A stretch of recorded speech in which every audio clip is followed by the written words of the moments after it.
Association, Agra. In 2020, he joined ICR NIAP, New Delhi. His area of expertise is impact analysis of natural resource management technologies, watershed, socioeconomic analysis, and market intelligence. In this period of 6 years, he has published more than 15 research papers in the journals of national and international repute. I welcome Dr. Sir in this session, and I am very thankful that you have accepted our invitation to deliver the lecture to our participants.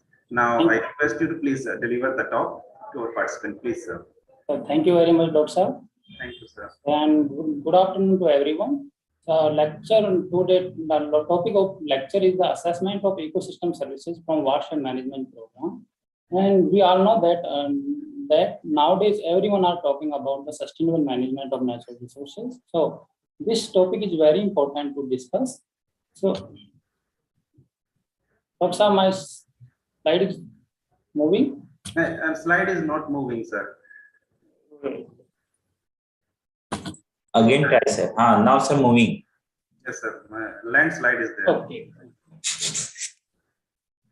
So this is the outline of my lecture. First, I will talk about the land degradation, then its extent and causes. Then I will talk about some watershed concept, then its objective, then brief history of the watershed management program. Then I will talk about the ecosystem services. Then I will talk about the why evaluation of ecosystem services is important. Then little bit I will talk about the potential method for evaluation of ecosystem services. And at the end, there will be brief presentation on valuation of watershed ecosystem services. So we all know about erosion hazards such as formation of deep ravines and loss of cultivated land, river bank erosion, landslides. Such kind of erosion problems are common in India. So what is the land degradation? Land degradation is nothing but if there are any kind of deterioration in the land system, it is non-land degradation. It may be in the form of loss of vegetation, it may be in the form of loss of soil, it may be loss of water resources. So land degradation is a global issue and it's one of the major constraints to sustainable agriculture growth as well as the food and livelihood security. And both natural event and human activities are responsible for land degradation, and natural events such as floods, earthquakes, tsunami, landslides, wildlife fire are the responsible for land degradation, whereas human activities such as land clearing, deforestation, unsustainable agriculture practices, overgrazing, then surface mining, poor management of forest, industrial development, and so these are some common human activities which are the responsible for the land degradation. And in India, about 1/3 of total geographical area, it means about 120 million hectares are under various forms of land degradation. As we all know that, and this is the vicious cycle of land degradation. As we all know, we know that the per capita land resources are decreasing with the increasing population, and to get more profit and production from these small land holdings, people are following the inappropriate or non-sustainable land system. So ultimately, it leads to land degradation. And the worst consequence of land degradation can be causes desertification or abandonment of land. So land degradation has ripple impact on land productivities and poverty, migration, and some other disease, many more problems are due to land degradation. So this is here we can see the extent and causes of the land degradation, and the water erosion is the major contributor of the land degradation, and it's account about 70% of total land degradation. And due to water erosion, we annually lose about 15 ton fertile soil, 5 to 8 million ton of nutrients, and a significant amount of other ecosystem services, and it is followed by the wind erosion and the other chemical degradation. So many times the damage due to soil loss is unnoticeable by farmer or land manager. For example, 1 mm of annual soil loss is equivalent to about 15 ton per hectare. So, and the formation of just 1 centimeter layer of soil take 1,000 of years. And here what I want to convey that about 12% of total geographical area are under non-agricultural uses and under barren and unculturable land and some permanent and pastured and agricultural wasteland. And these 12% of total geographical area can be put under sustainable use through adoption of appropriate technology. So it will help in restoration of ecological balance and improve the biomass of fodder, fuel and small timbers. So to restore the degradation, to restore the degraded land, India set a national commitment to achieving land degradation neutrality by 2030 in 2006 million hectares. And the integrated watershed management is one of the excellent strategy or option to stop the vicious cycle of land degradation and achieving LDN. So coming to what is the watershed? Actually, it is nothing but it is simply geographical area through which water flow across the land and drain to a common point through system of drains. And the watershed boundary will more or less follow the highest ridge line around the stream channel. These lines are nothing but it is the line with joining the points of the highest elevation. So coming to the watershed management. So watershed management is the process of implementing land use practices and soil and water conservation measures to protect and improve the quality of soil and water conservation within a watershed boundary. And in another way, integrated watershed management is a package of practices which involving soil and water conservation measures. It involves the agronomical measures. It includes the forestry and where my livelihood income generating activities. So the implementation of soil and water conservation may be implemented in combination of different type of water harvesting structure, vegetative and engineering structures, and soil and water conservation measures. And then water harvesting structures such as farm pond, check dam, percolation tank, and water harvesting structure, many more. And in case of vegetative and engineering structure, there may be vegetative barrier, there may be gully plugging or drainage line treatment or gabion structure. And agronomical measures, and in soil and water conservation, there may be land unleveling, then there may be contour bundling, then there may be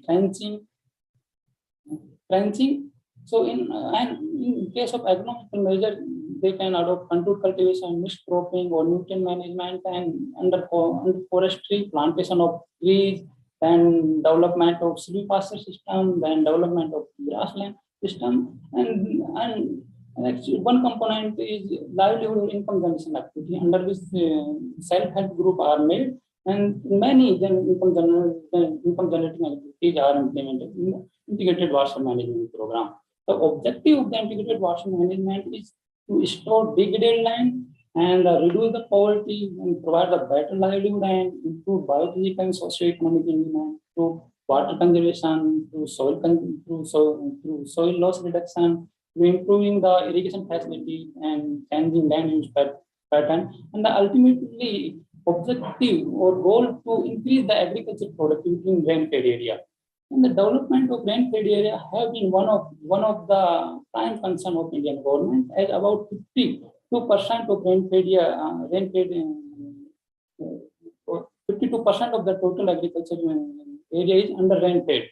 And these areas are hotspot of poverty, malnutrition, then land degradation. So several ministries like Ministry of Agriculture, Ministry of Rural Development, Ministry of Environment and Forest have been involved in watershed development program with substantial variation in their approach. So here some little bit history of watershed development program. And in India, watershed program was initiated in 1981. And the government of India launched the watershed development program in a big way during the mid 1980s and early 1980s. Since then, several changes have been occurred based on experience and learning. And the first common guideline for watershed project was formulated in 1995. Then it was again revised in 2001. Then Hariali guideline was formulated in 2003. Then again it was revised in 2008. Then it was known as Viranchal guideline.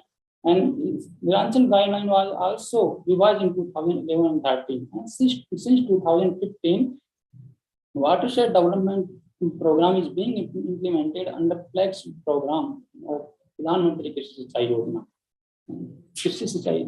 Pradhan Mantri Krishi Sinchai Yojana. So we can see that over a time, apart from soil and water conservation, other elements, socio-economics, and then watershed participation more, and people participation in planning, designing and implementation have been added in the watershed development program, and the people participation significantly enhances the success rate of the watershed projects. And many researchers actually have reported that participation of different stakeholders in watershed management is a prerequisite for successful and sustainable management of watershed. So in another way, we can say that the watershed approach have been changed from compartmental and top-down approach of soil and water conservation to holistic and participatory approach for maintaining biological, physical, and social element in a watershed, within a watershed boundary, with more focus on livelihood improvement and sustainable use of natural resources. And in case of old approach, there was no ownership by farmer, and there was inequitable distribution of benefit and less transparency was there. Whereas in integrated watershed management program, there is community ownership and the well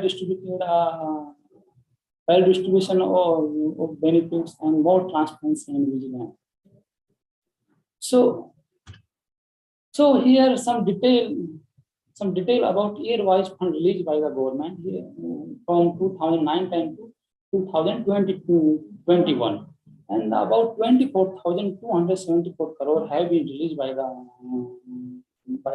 government, and the share in the total fund release of central government is about 82%, and the share of state government is about 22%.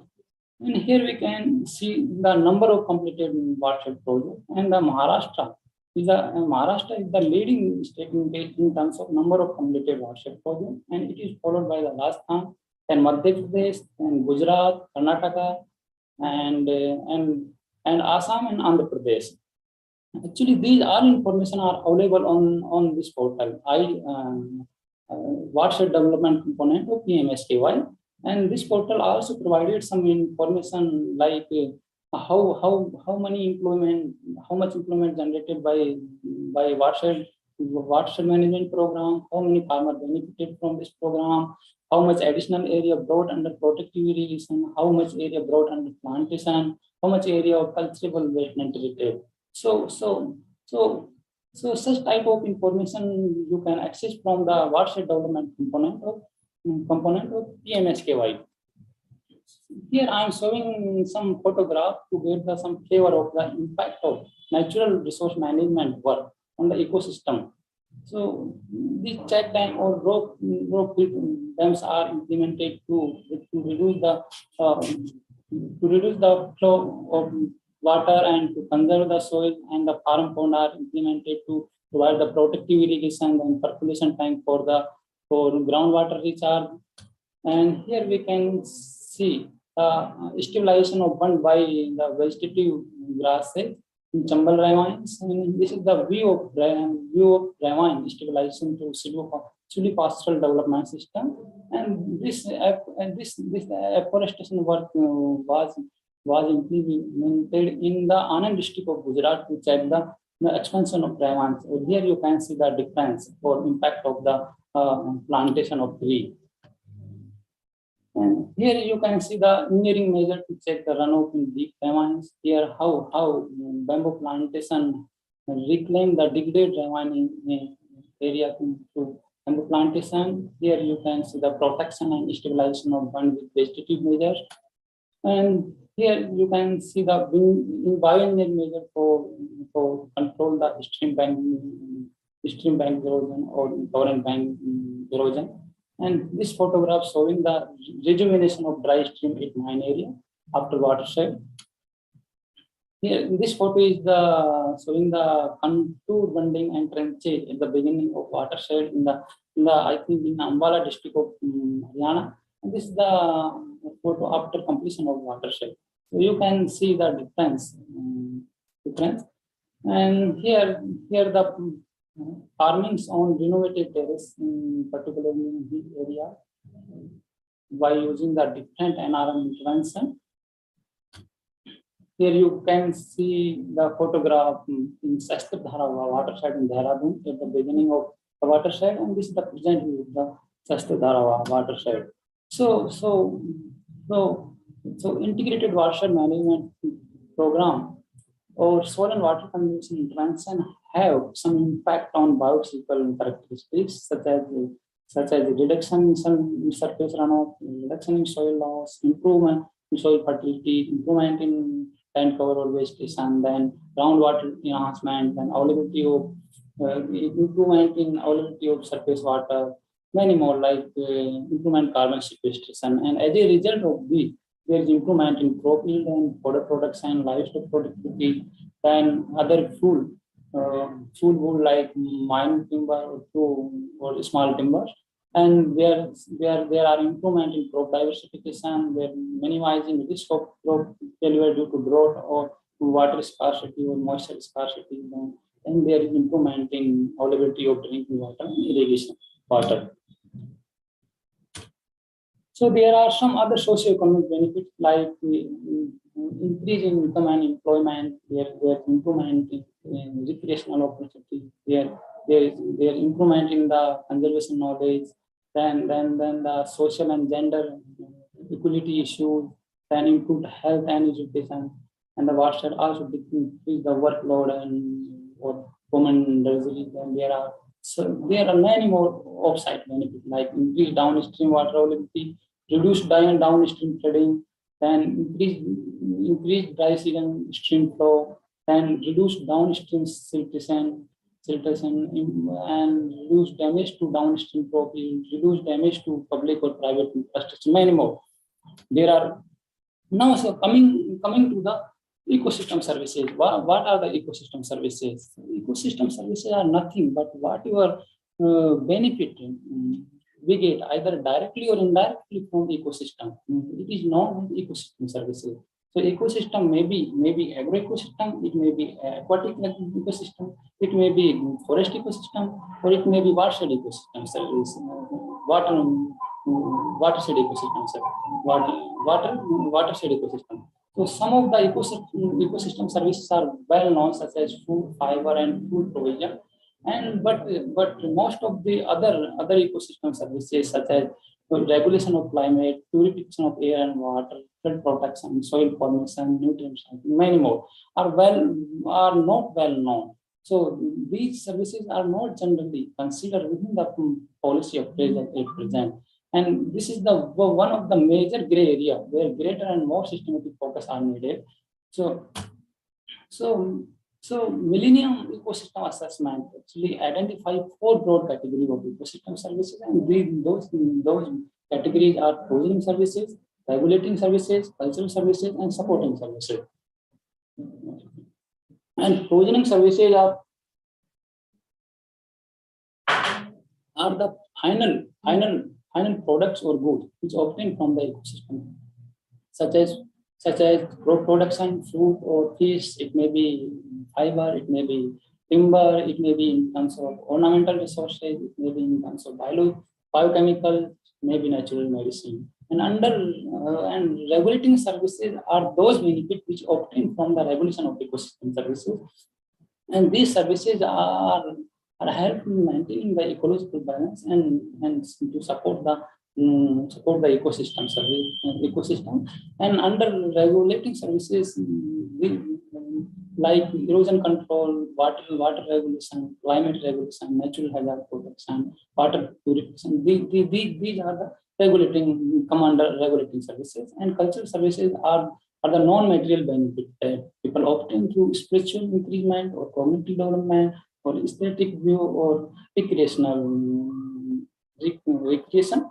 And the supporting services are those services which are necessary for the production of all other ecosystem services, such as soil formation, nutrient cycling, water cycling, and provision of habitat or biodiversity. So coming to the relationship between the human activities and ecosystem services. So here we can see that the human as an individual or society uses the provision services directly, and the cultural services play an indirect role for the human welfare. And whereas supporting services provide support all other ecosystem services naturally. And actually human try to get more provision services from the ecosystem services, and it lead to deterioration of ecosystem, and which also lead to ecological stressors. So stressors of regulating services act as a switching button to human induced ecological, so to control the human induced ecological stressor. So therefore, regulating and supporting services are very important for the protection of ecosystem services and enhancing all other ecosystem services. So coming to the watershed ecosystem services. So what are the watershed ecosystem services? And actually whatever benefit we get from the watershed are known as watershed ecosystem services. So watershed provide all kind of ecosystem services like provisioning services, regulating services, cultural services, supporting services. And under provisioning services, watershed provide food, fiber, fodder, fuel, and irrigation and drinking water. And under regulating services, watershed provide the soil retention, carbon sequestration, like flood mitigation, also provide the soil fertility, then detoxification, or many more. And under cultural services, watershed provide the recreation, ecotourism. There is the capacity building of the household within the watershed. There is improvement on the knowledge on natural resource management. And under supporting services, watershed provide the biodiversity, nutrient and water recycling, habitat quality. And these are all watershed ecosystem services are helping to achieve the food and livelihood security and maintaining the environment, and ultimately contributing to animal and human welfare. So in a nutshell, we can say that without watershed management, these ecosystem services decreases with the increase in land degradation, whereas these ecosystem services increases with the watershed management program. So integrated watershed management support the environment, economy, and society. So now I'm coming to the why valuation of ecosystem services is important. So economic valuation is nothing but it is an attempt to assign monetary value to goods and services which provided by natural resources or ecosystem services. By ecosystem. So in case of marketed goods and services, the economic value is reflected through market price. However, most of the environmental goods and services are either non-marketed or traded in imperfect market. So neglecting the importance of non-marketed value would result in degradation and overexploitation of the environmental resources, and eventually there will be loss of social welfare, since these are the fundamental for basic livelihood of household. So therefore there is need for valuation of ecosystem services in order to make a better decision regarding the use and management of ecosystem services, and use of limited fund for the implementation of NRM program. So valuation of ecosystem services is important to express the multidimensional benefit provided by any kind of NRM program, and to provide economic basis for investing in NRM program, to prioritize conservation or restoration project, and to motivate the public participation in NRM program for protecting and enhancing ecosystem services, and to develop the mechanism of payment for ecosystem services. So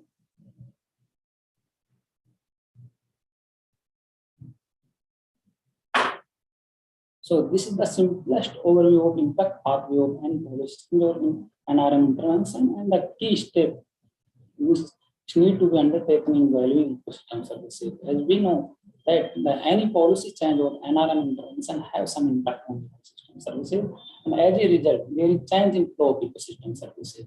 So to quantify the change in ecosystem services, they need to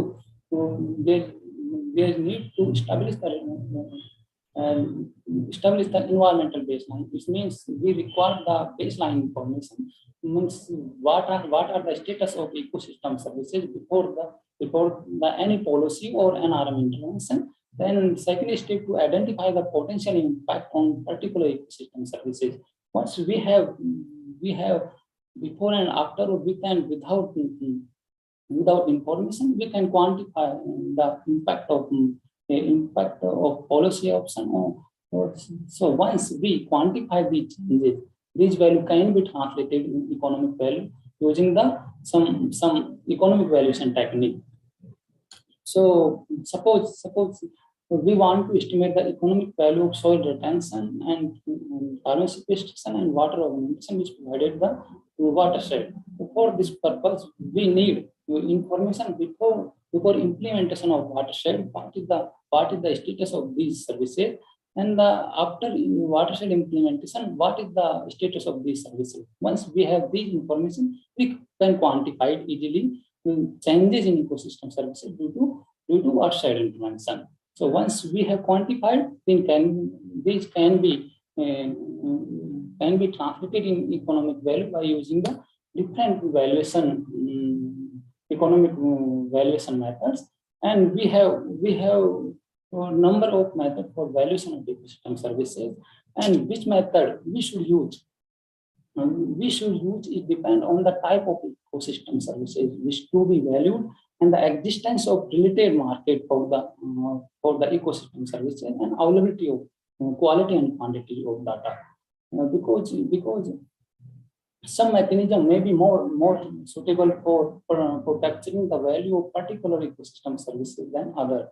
So there are methods like direct market valuation, then indirect market valuation, contingent valuation method, benefit transfer method, and direct market valuation methods are used for those ecosystem services which are traded in market, and it is mainly applicable for the provisioning services.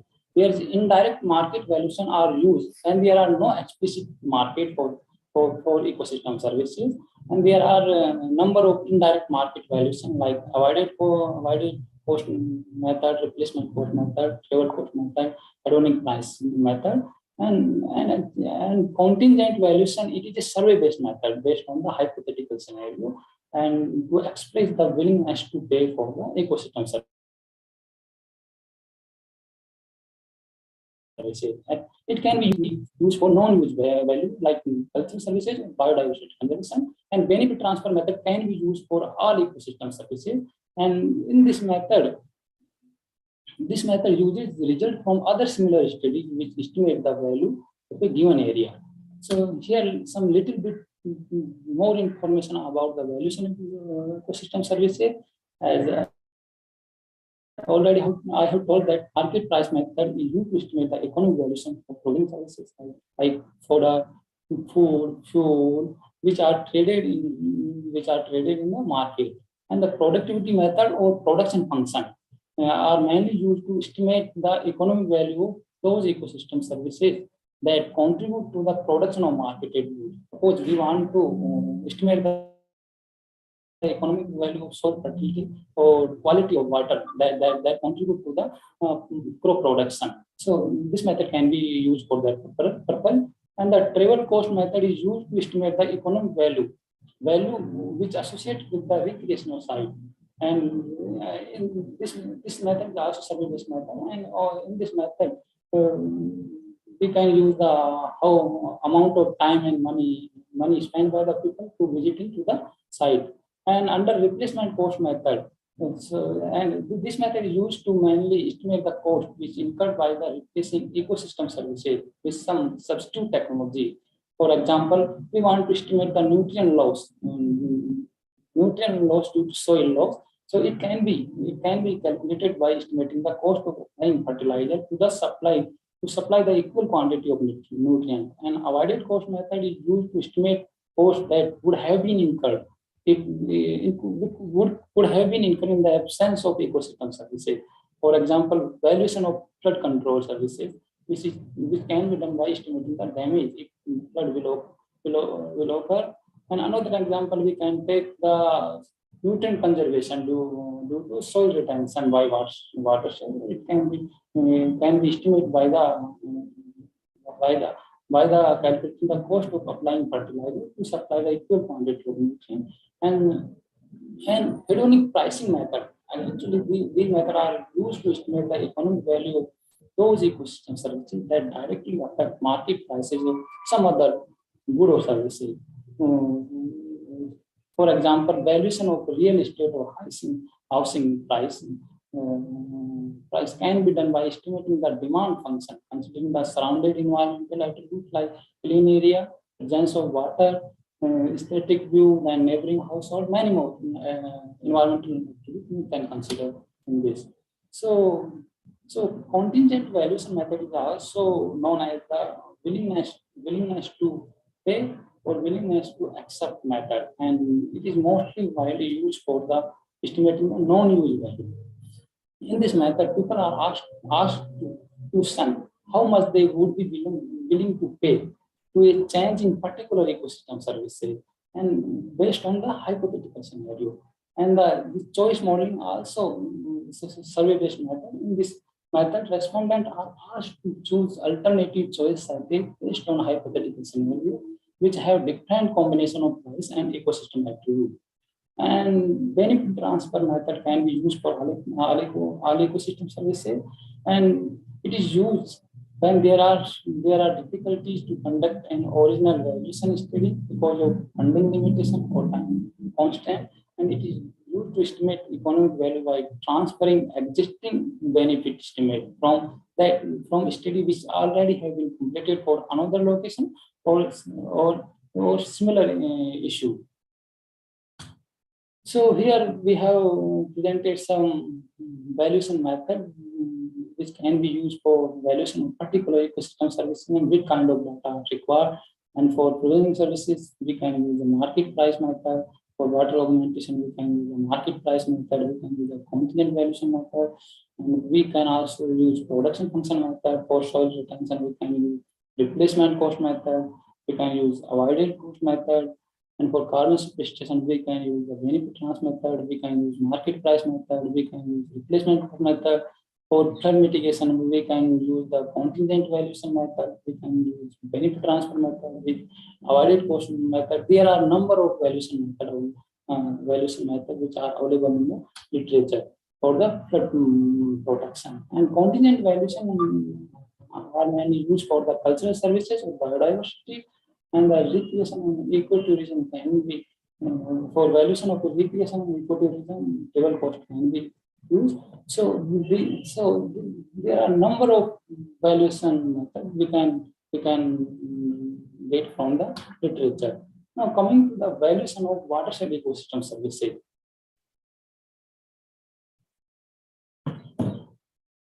So watershed program. So we have understood the watershed program have potential in achieving sustainable development goals and land degradation and mitigating the erosion of climate. And actually, India is one of the leading countries in the world in the world implementation of the watershed development program. In India, most of the studies on valuation of ecosystem services, which are mainly conducted for wetland or forest ecosystem services, whereas studies for watershed ecosystem services are missing. And the existing literature on the impact of watershed management is mainly confined to valuation of providing services, and the evidence of positive impact on regulating or supporting services are scattered and inconsistent. So inconsistent means actually Individual study provide the location specific result, and watershed ecosystem services vary across the watershed depending on various factors such as geographical location, rainfall pattern, land cover, and then vegetation, and then what is the soil type, then what kind of people participation. Many more to get more robust The sound results. is not properly coming, sir. Okay, Sound- okay, I'm coming close. Now coming, okay, doctor? Yes, sir. Yes, sir. Okay. So there is need for holistic assessment of quantification of watershed ecosystem services. So for this purpose actually we use the meta-analysis approach. And the meta-analysis technique already have been covered by the Dr. Kiran Kumar on Monday. So I will not discuss the what is the meta-analysis and how we use the meta-analysis approach. So to synthesize the result from previous study, sir, voice is coming clearly. Little hindrance is coming, sir. Actually, wait. Some issue will be there.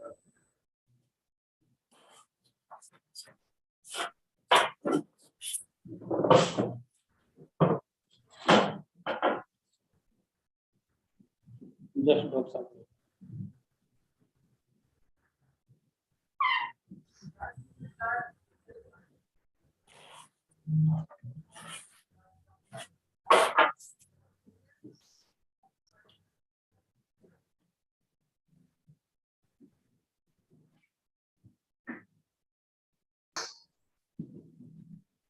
Hello doctor साहब, ठीक आ रही है? हाँ, आप ठीक आ थोड़ा कुछ फर्क? हेलो डॉक्टर विकास जी? जी जी ठीक आ रही. Okay. So to synthesize the result from previous study, what we did, we search previous study using the different using the combination of different keywords like ecosystem services, watershed, and then watershed, then ecological services or ecological services or watershed, then many more combination we try to search the previous study on Google Scholar and Science Direct, Research Scholar, ResearchGate, Willy, Repec, AG, so we total we found 445 studies, and at first level we exploited 144 studies. Those provided only, actually they use the keyword of ecosystem services to explain the study, but they did not actually assess the ecosystem services. And at second level, we excluded about 90 studies which reported information on provisioning services, and they have not reported ecosystem services before and after, or with and without watershed system. So finally, we use the 201 study to estimate the unit coefficient of the watershed ecosystem services. And actually, in this study, we consider only regulating and ecosystem services, particularly soil retention, carbon sequestration, and water augmentation based on the available data. And for soil retention, we collected data from 28 studies. For carbon sequestration, we use the data information from the 25 studies, and for water augmentation, we use the 148 studies. These are the mean of watershed ecosystem services. So here we can see that the watershed provide the ecosystem services of about 11.5 ton per hectare soil retention, 0.34 ton per hectare carbon sequestration, and 1.94 water augmentation. And about 2/3 of watershed retain soil more than 5 ton per hectare, whereas about 35% of watershed retain the soil more than 15 ton per hectare, and about 17% of watershed retain the soil more than 20%. Similarly, in case of water augmentation, about 7 are more than 1 meter, and about 30% of the watershed provide the groundwater which are more than 2 meter. So once we quantified the unit coefficient of watershed ecosystem services, then these can be so these can be translated in the economic value. So for valuation of soil retention, we use the avoided cost method. So for this purpose, what we did actually, we use the cost of fertilizer as a proxy for valuation of soil retention. This is the mathematical expression which we use, and so unit actually we estimate the unit coefficient of the nutrients saved due to the retained soil, and it is multiplied by the economic price of the respective nutrients. And the carbon retention was for carbon retention we use the benefit transfer method, and this is the mathematical expression. So for this purpose, we use the social cost of 1 ton of carbon dioxide emission as a price of carbon. Actually, Rick et al. In 2018 estimated the social cost of the carbon dioxide emission for all countries, and this approach also used by the government of India for the in the natural capital accounting and valuation of ecosystem services project. So for this purpose, we also converted soil organic carbon into carbon dioxide equivalent terms using the conversion factor, which was 3.65. And for the water augmentation, we use the market price method. For this purpose, the groundwater recharge was multiplied by the price of the irrigation. And to estimate the price of irrigation, we use the cost of irrigation and the volume of irrigated water which is required to irrigate 1 hectare.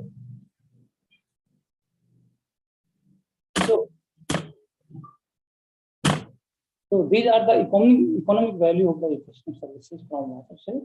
So here we can see that about 7,000 rupees provided by watershed in terms of soil retention, about 7,400 provided by watershed in terms of soil retention, and about 20,000 rupees per hectare provided by watershed in form of water augmentation. And considering these 3 ecosystem services, the total economic value of watershed ecosystem services is about 34,000. And this value actually can be much more if the data are available on other watershed ecosystem services. So it can be much more.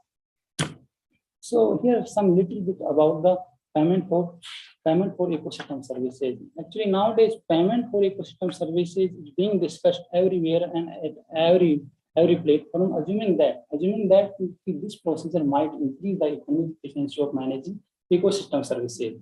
And actually, this system already have been started in South Africa and Mexico for watershed protection, and in USA for biodiversity conservation. We provide incentive for the provision of positive environmental externality.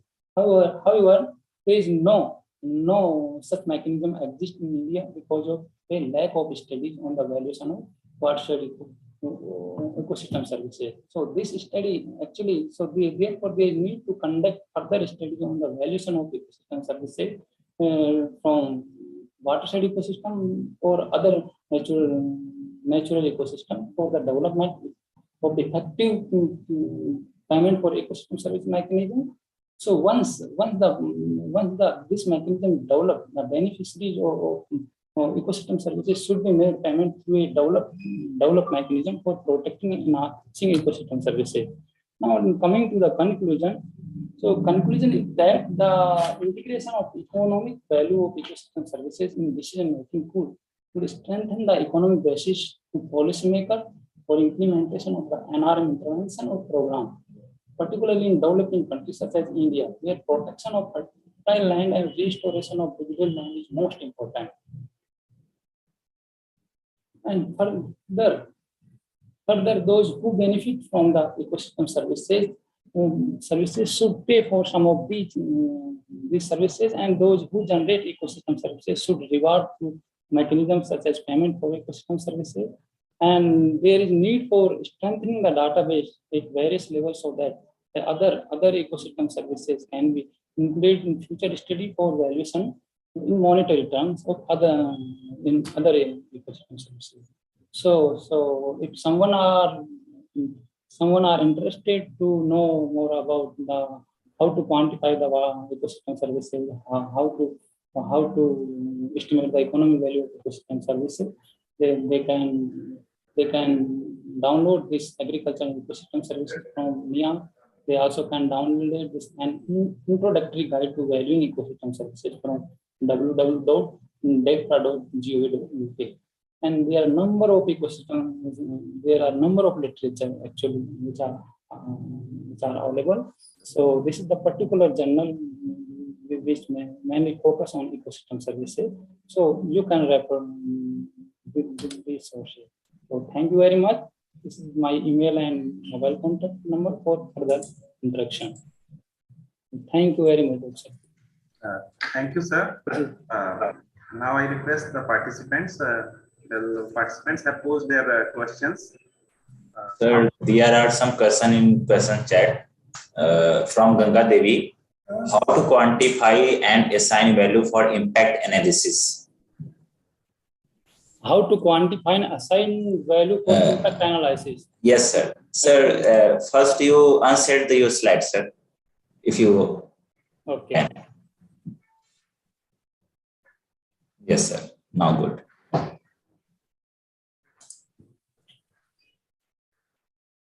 So actually for water side, for soil and water, for ecosystem services from water side, actually we use the meta-analysis approach, which already quantified the ecosystem services. And for soil retention, as already I have told, we use the replacement cost method. And for farming situation, we use the benefit. Hello? Sir. And for water augmentation, we use the market price method.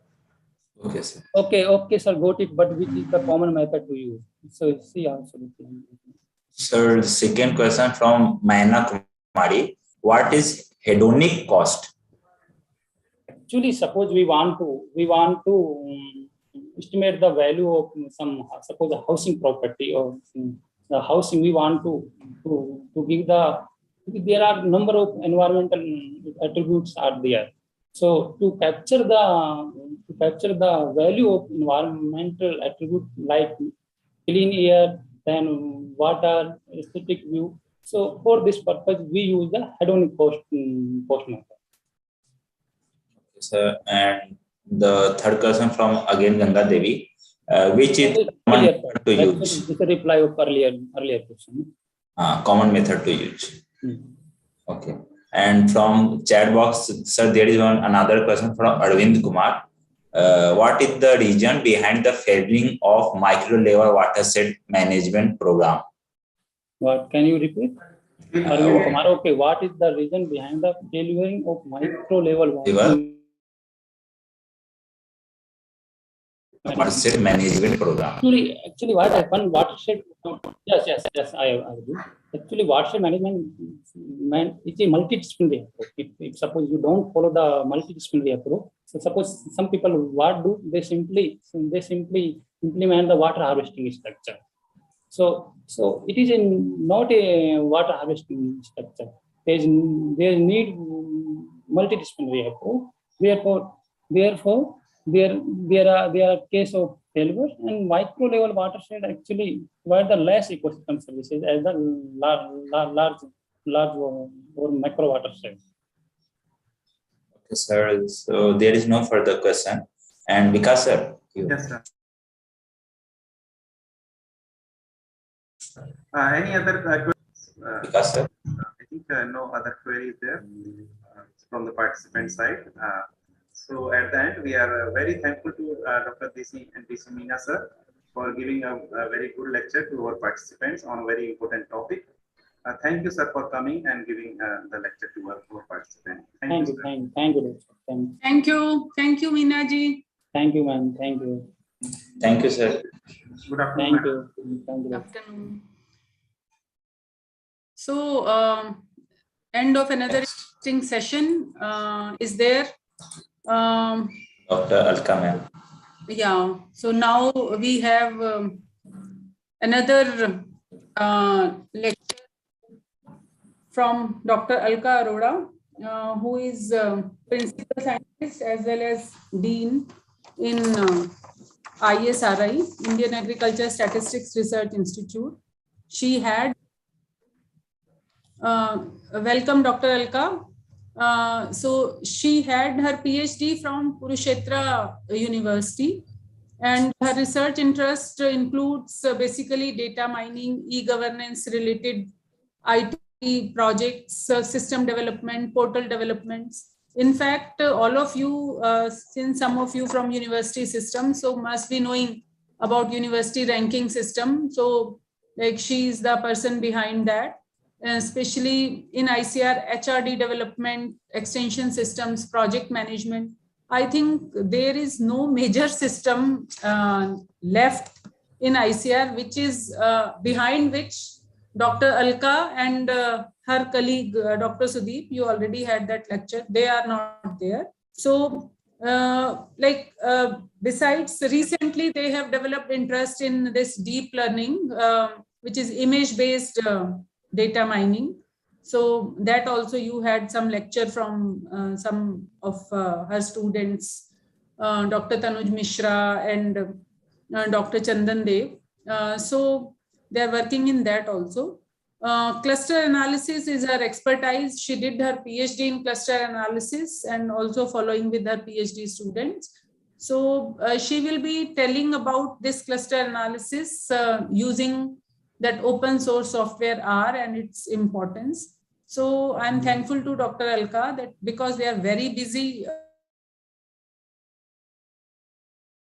especially because of this NAHEP project, which is being implemented in many of your universities also. So however, she managed to get time for this lecture also. So I would like to invite Dr. Alka for her talk on cluster analysis. Thank you, madam. Thank you for the nice introduction. We are never so busy. Whenever you give a call, we are always there with you. And to be like madam has told, I have done my PhD in clustering and data mining from Kurukshetra University. And this is with the support of Dr. Rajni Jain, madam. So thank you, madam, for the same. So this is all, you are my mentor. So whenever the mentor calls, there is no time. Okay, so thank you so much for this opportunity also. I take this as an opportunity to share my knowledge with the fellow colleagues. So as madam told, I have been given the responsibility to introduce you with the clustering. So I'll be sharing my experience on clustering, and then I'll take you with an example using R, which is an open source software. I'll start sharing my screen. Yes, ma'am.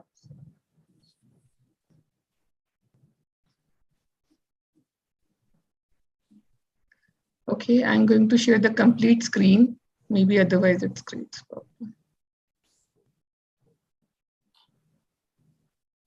Yes, ma'am. It is visible. Yeah, it's visible? Yes, ma'am. Okay, thank you so much. I think I'm also visible. I can see some darkness in the screen, but I don't know whether you are able to see me clearly or not. Yes, ma'am. I know. Yeah, thank you so much. So I'll start because I know there will be participants will be from the diverse domains.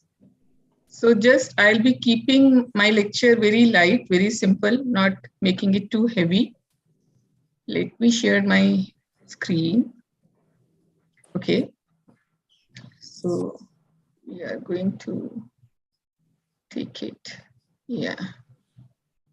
So I'm done. So I'm going to start with cluster analysis and its application in agriculture, and we'll be seeing this using R, like madam said. So first of all, you tell me, what do you understand by clustering? Before I start with it, in layman language, if we talk of what is a cluster, so what will be your opinion or what is your definition of a cluster? Please, anybody?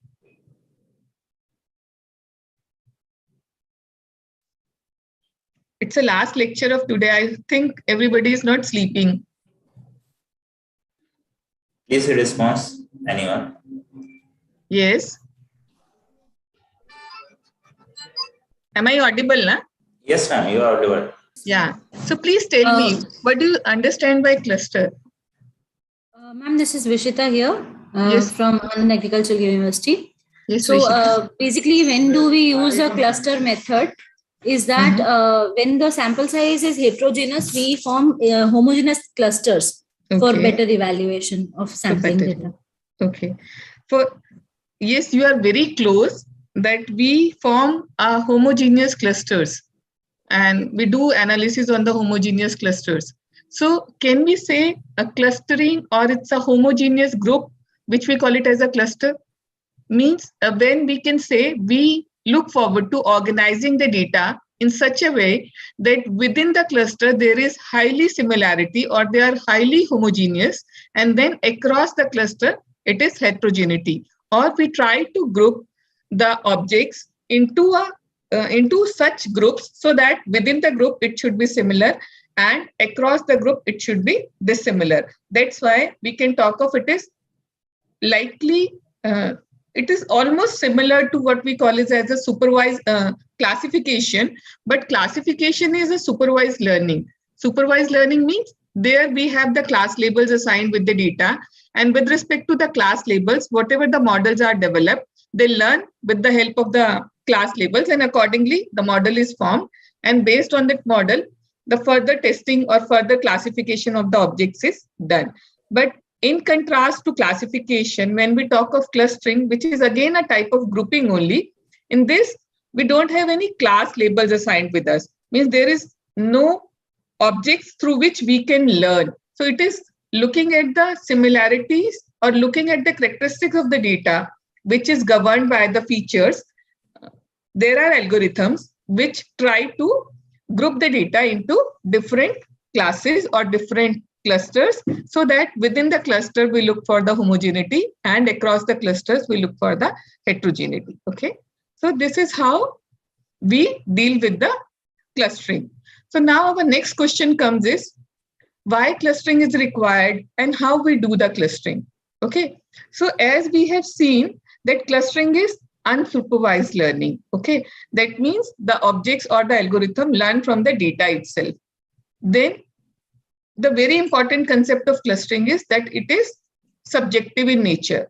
Subjective in nature means when we have been given with a set of objects, let's say there are 10 objects, okay, and we want to group these 10.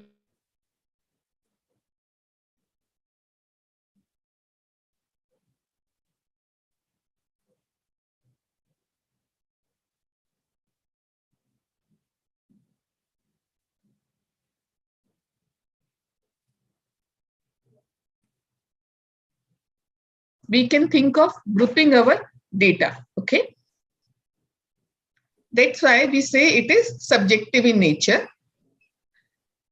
So when we look for this subjectivity and coming to why clustering is required, okay, where are the application areas for the clustering? So we can see there are many applications of clustering. We can see, for example, you have been given a customer database, okay, and you want to see based on the similar buying pattern. So you can segment the customer database. Okay, you can find out these customers are more likely for the electronics, or these customers are more likely for the grocery. So this way also you can do the segmentation and again do the targeted marketing for the same. Okay. Similarly, you want in a neighborhood, you want to classify or you want to group the basically houses based on the similar feature.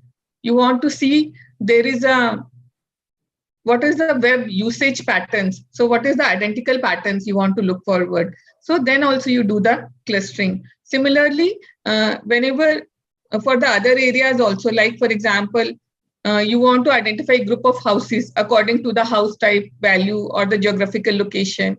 So this is another way in which we look forward to the clustering.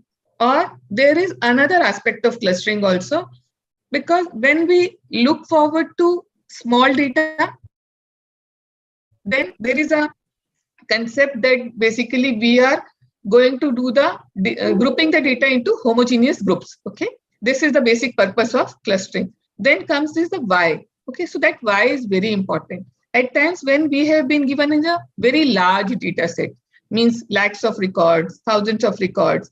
In this case, sometimes our application of clustering is that we want to summarize the data. We cannot apply the algorithm on, let's say, millions of records. So in this case, what we do is first, we segregate the data into homogeneous groups. And then on top of these homogeneous groups, we want to do the targeted application of certain algorithm we want to apply. Similarly, for example, there is one possibility can be you want to go for the sample selection. Okay, so in the case of sample selection also, rather than taking the complete group into consideration, you can take few representative from one cluster that will be representing the complete data. So there are different applications of clustering we can imagine. As far as, because this is the only difference when we talk of applying the clustering in terms of statistical analysis and in terms of the machine learning, basically the objective of applying clustering is slightly different. Approach is basically different. Otherwise, algorithms, the methods, they are same, which are used. Now, the very important concept of clustering is basically we are dividing the data into homogeneous groups. Okay, so how we are measuring that these two items are similar and they will fall into this group. So that is very important concept. This is the fundamental concept of clustering, that whether two objects are similar or they are not similar. Then the concept comes is how do we measure similarity? Okay, so there are different measures using which the similarity or the distance between two objects can be found out. Okay, so these are one example. For example, you have been given a two string, Peter and Peter, and you want to see whether they are similar or not. Definitely they are not similar, but they can be made similar. So there is basically when there is a substitution, if you are substituting I for E, then you are inserting O and you are deleting E. So your Peter becomes Peter. So basically there are three steps involved in this. Okay, so we can say this is at a distance of 3. Peter is at a distance of 3 from Peter. So this way the distance can be measured between different objects. Okay, now every object is characterized by its feature. For example, if we want to classify, let's say, persons, okay? So you are classifying the persons based on their hair color, their hair length, their eye color, okay? And similarly, their height, their weight. So these are the characteristics, let's say, of the persons you want to do the grouping. So we look forward to finding out similarity or the dissimilarity between each and every feature, and then combining all the features together, we got one measure, which we call it as a similarity measure or the dissimilarity measure, that tells us the distance between two objects. Okay, so similarity is basically how similar these two objects are, or dissimilar means how opposite these two objects are. So it is basically 1 minus similarity gives you dissimilarity. Okay, so we can work with either of these, similarity or the dissimilarities. Now, as we have discussed, there are, because every object is characterized by different features. Okay, features means these are our variables. Okay, so features and variables, they are on the similar terms. So our variables can be of different types. They can be a binary variables, which can take only two values, yes or no, 0 or 1, agree, disagree, okay, positive, negative. So these are the possible values a binary variables can take. Okay, means there are only two possible values. Similarly, if we have got the binary variables, then there are certain distance measures, or there are certain measures using which the similarity or dissimilarity can be calculated. So the famous one is simple matching distance, Jacquard distance, or the Hamming distance. Okay, so these are the popular distance measures which can be computed between two objects, combining all the features together. Okay, similarly, when we talk of, there are other type of variables also, we talk of quantitative variables. So these are very popular, the quantitative variables. So in case of the quantitative variables, the Euclidean distance or the Manhattan distance, they are the two popular distance measures which are used for measuring the similarity or the basically dissimilarity. We call it as a distance between a pair of objects. So how you calculate the same? So Euclidean distance is basically the root of the square difference between coordinates of a pair of objects. For example, these are two objects which are given, their characteristics are like say 0, 3, 4, and 5. And this is 7, 6, 3, comma, minus 1. So you can find out the Euclidean distance. This minus 7 square plus 3 minus 6 square plus 4 minus 3 square plus 5 minus 1 square. So combining all this and square root of the same gives us the Euclidean distance. Okay. Similarly, there are other distance measures like Manhattan distance, which is the absolute difference between the coordinates of a pair of objects. Similarly, we have Minkowski and the Chebyshev distance measures also, which are applicable for the quantitative variables. Similarly, we have got angular separation, or we have got another distance measure like coefficient of correlation, correlation coefficient, which are used for the other types of other data types. So these are the measures using which the distance or the similarity between two objects can be calculated, which is the fundamental of any clustering algorithm. I hope I am clear with this. Am I clear with the basic concept? Yes, of ma'am. similarity? Yes, madam. Okay. So if this is clear, then we go for the how the algorithms work on this similarity measure so that they can partition the data into different groups. Okay. Now, the algorithms are of different types. Nowadays, when we look from the different perspective, you can make n number of ways, n number of grouping of the algorithms. But majorly, if when we talk of the two major groups, then we'll say hierarchical clustering or the partitional clustering are the two popular methods of doing the clustering. All the clustering algorithms can be made part of your either hierarchical or partitioning clustering algorithms.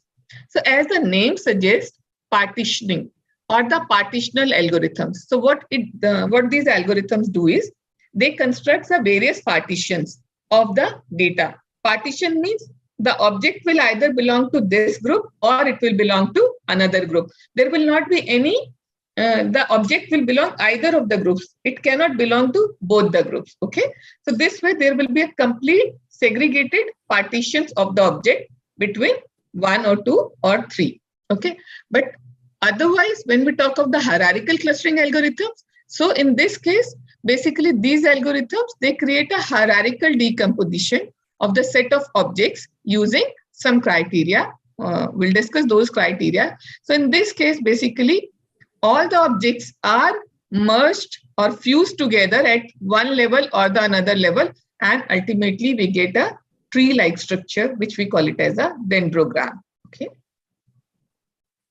Now coming to, this is one example where you can look for the hierarchical clustering, where the hierarchical clustering is applicable. You must have come across whenever you are going to any search engine. Okay. Earlier, we used to see this kind of search when you go for the Yahoo search and the previous Yahoo search when we talk of, there we used to get this type of segregated, you can say, basically, these are the segregated sections we get. So if we are looking forward to computers and internet or the certain business and economy, so we can go there and then all these elements are further segregated into this. So you can think of the application of clustering in terms of the main search engines are doing. So basically how they are doing is when you are going for the Yahoo or to the Google, although they are not depicting nowadays in this manner, but their internal structure works like this. So they have a broad category. Under this, they have a subcategories. So means all the information is either part of they are belonging to one or the other category. So this way they are making the clusters of the similar items, so that whenever any user is going for a search, maybe for a business and economy, the search will navigate through this manner. That's why your search become faster. Otherwise, at random, you cannot do any search and your search is never going to be faster. So behind that, actually, your clustering is happening. Okay. So this way, whenever we talk of a hierarchical clustering, we always get a tree-like structure, which we call it as a dendrogram. Okay. So this is very intuitive in nature. You can see, just by seeing this, you can see how the objects are merging together, at which state the objects are merging together. So this type of graphs are basically used for the taxonomy classification. We call it as taxonomy classification, but basically it is clustering you are doing, and you are seeing how these things are originating, whether when they were combined and at what level they are now separating with each other. So for the taxonomy classification, we get many applications of your hierarchical clustering algorithm. Okay. Then there is another potential application of the hierarchical clustering is, for example, there is to detection of outliers. So if there are certain outliers which will be directly pointed out. So this is an outlier, and because it is very intuitive in nature. But at the same time, you can imagine it is very intuitive in nature, but if it will have millions of records, you will not be able to visualize the same. So for this, for the visualization purpose, your data should be at a smaller scale. That's why every time whenever I am describing your clustering, I always treat clustering as a algorithm or as a method for summarization of your data as far as machine learning is concerned. Okay. So now when we talk of doing hierarchical clustering algorithms, so within the hierarchical clustering algorithms, there are two methods using which you can do the hierarchical clustering algorithm. The very first method is, which we call it as a bottom up, or the bottom up, as the name suggests. How it starts is, it starts with each item in its own cluster, means every item is considered as a single cluster, and then using the distance measures, the best possible pairs are combined to make a new cluster, and then at the next level, another objects are combined with the cluster, or we call it as a, they make a new cluster, and then the process is repeated until all the clusters are fused together. So this is called as agglomerative clustering or the bottom-up clustering. Means starting from the bottom, where every object is treated as an individual cluster, and then it is merged together to the end so that all the objects are part of a single cluster. So this is how it works, bottom-up. Agents is one algorithm, which is very popular algorithm for the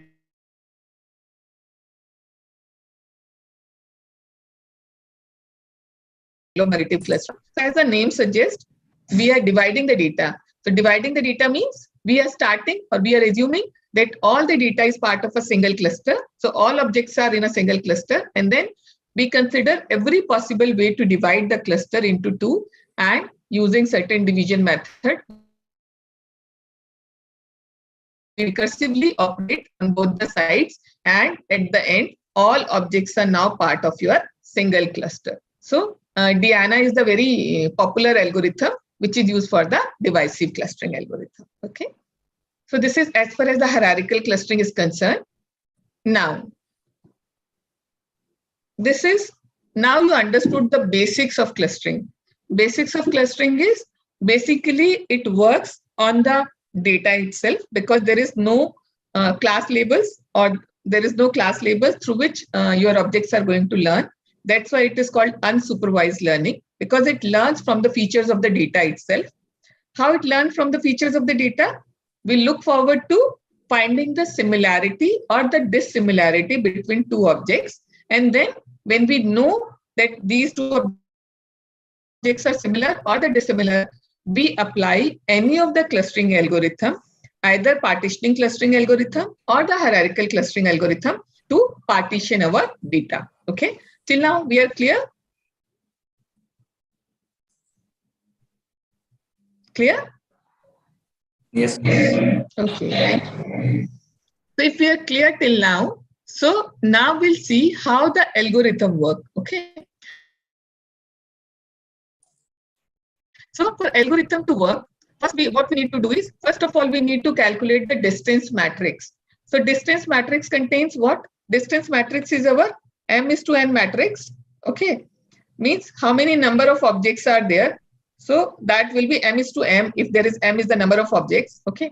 So in this case, how it calculates is, it calculates the distance between every pair of objects. Then only I'll come to know, means I am similar to object 1 or object 2 or object 3 or so forth. Or this is my, what is my distance from object 1 to 2 to 3 to 3 to 4. So this way we have to, if we are having m objects, we need to have a m is to m matrix, distance matrix. Okay. So now how this algorithm works is, first of all, we need to calculate the distance matrix, then set each object as a cluster, means every object is acting as a single cluster. Okay. In the beginning, we are talking of bottom-up clustering algorithm. Okay. Agglomerative clustering we are talking. And then what happens is, iterate until the number of clusters is 1. What iteration is to be done? That merge two closest clusters.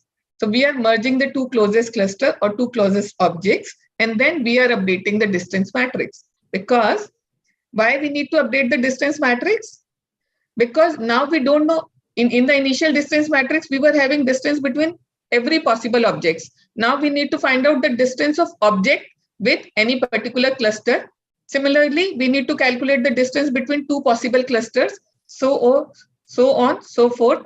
By the time all the clusters are fused together and it has become a part of cluster 1. Okay, all are fused into a single cluster. Then, if this part is clear to you, so in the second part, when we are talking of update distance matrix, means when we have merged two objects into cluster, but let's say 3 objects into a cluster, then I need to calculate the distance of object with any other cluster. Or similarly, when there are 2 clusters, we need to calculate the distance between 2 clusters and so on. So we need to update the distance matrix. For this, this is called the linkage criteria. Okay.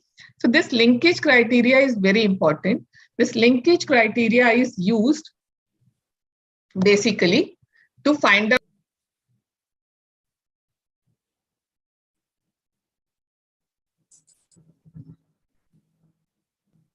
Sorry, I got muted. So this linkage criteria is basically used to find out the distance between one object to a cluster or distance between 2 clusters. Okay. So these are, we can go for, there are different linkages criteria. One is your single linkage criteria. Single linkage criteria is basically, it is of your nearest neighbor. Okay. So in this method, the distance between 2 clusters is determined by the distance of 2 closest objects or the nearest neighbor in the different clusters.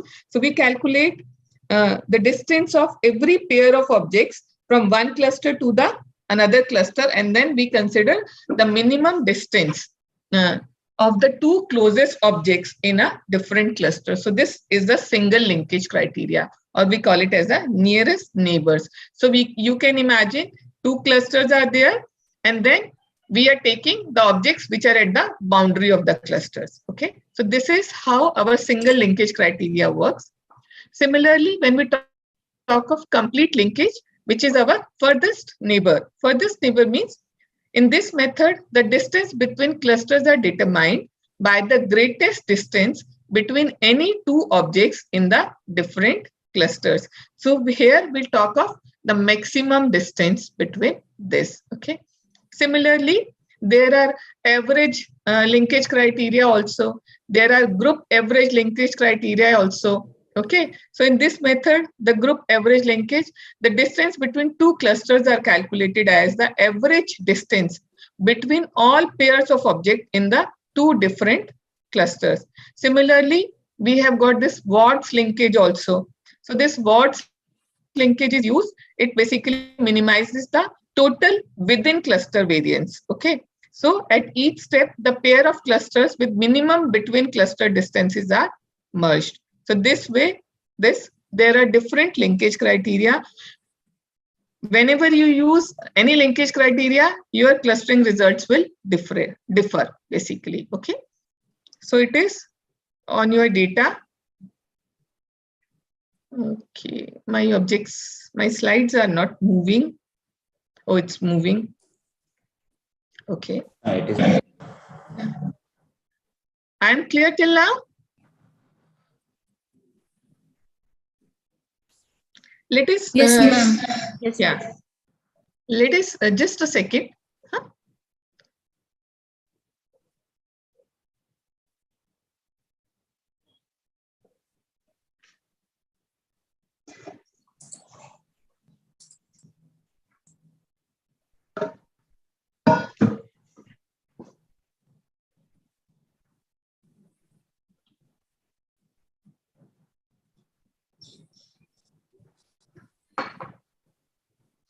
Now we are going to understand this, the concept of hierarchical clustering with the help of a small example. Okay. So this is one example. You have been given 6 objects. Okay. Let's say these are our 6 objects.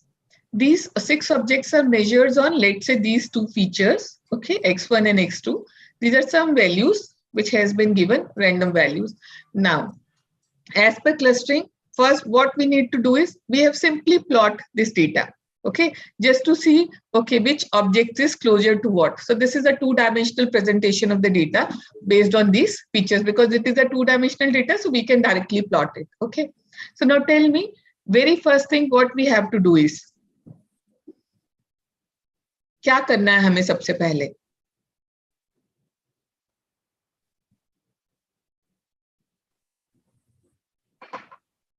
The very first step of clustering is we need to find out the distance between 2 objects, okay?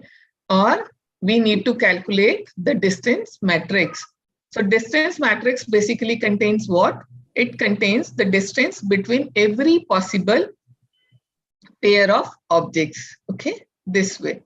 So this is our distance matrix. So if there are 6 objects, so it is going to be 6 into 6 distance matrix, which is singular in nature, means, so this way we calculate the distance between object A to B, okay.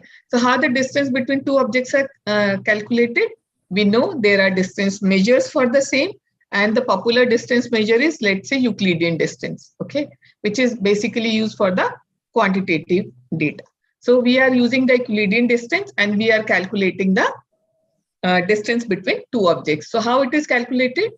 1.5 minus 1 plus into square plus 1.5 minus 1 square, and then square root of all this. So we got, this is our distance between object A and object B. So this way we have calculated distance between all possible pair of objects and our distance matrix is formed. Okay. Now we can see this is the smallest distance in the distance matrix. So this is the distance between D and F. Okay. So this is our D and this is our F. Even intuitively, when you see at the 2-dimensional plotting of the data, you can see these are the 2 possible objects which can be combined in a single iteration or in a first iteration. So now, by these 2 objects are combined, now I need to update my distance matrix. This is my second step of the algorithm. So in the second step of the algorithm, now when I need to calculate the distance, now here I am having 1 cluster and rest are my objects. So I need to find out, so between objects, so my distance is same, but I need to calculate the distance of objects with the cluster, okay? Because D and F is now no more a single object, it is a group of objects combined into a 1 cluster. For this particular thing, we look forward to our third step, which is our linkage criteria, okay?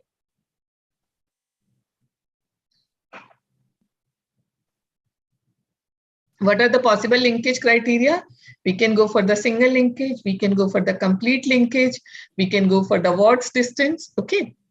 This way we can calculate the distance or the linkage between a pair of clusters or objects from a cluster. Okay.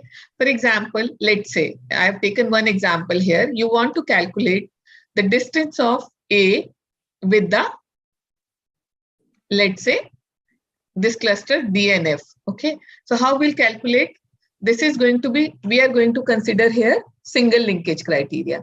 The single linkage criteria basically deals with minimum distance. Okay. So minimum distance is, we are calculating the distance between D and A and the distance between F and A. So what is the minimum of these two? Already we know the distance between D and A and F and A also. So we look forward to the minimum distance of the two and we got it 3.2. So this way, okay, we got the linkage criteria, single linkage criteria, and we will update this matrix with this value. Okay. Here, this value will be coming 3.2. So this value has been replaced. So this way it has been calculated. So now our distance matrix is updated. We look forward to what is the minimum distance now in this matrix. So we got, this is the minimum distance. So what is the distance between A and B? So in the next level, these two are merged together. So same way, we need to now update the distance matrix. And how you will be updating the distance matrix? In a similar manner. So in a similar manner, we'll be updating the distance matrix. So same way, we need to, let's say, calculate the distance between now two clusters, the cluster D and F and the cluster A and B. Again, we are using the single linkage criteria. So using this minimum of this all possible combination DA, DB, FA, FB. Okay, and the minimum of this. So we got this, and this way it will be updated, the distance matrix, and so on. So in the next stage, we can say your D and F will be merged together because this is the minimum. So this is how the distance between clusters and this is computed. And at the end, all these are merged together and we got a very good tree-like structure, which we call it as a dendrogram, and which gives us a very intuitive representation of our data. Okay. So this way, now my next question comes is, and you can clearly see here, these two are combined first, then these two are combined, then this is E is combined with this, then you can say this C is combined with this, and then at the end, all these clusters are combined here. Okay.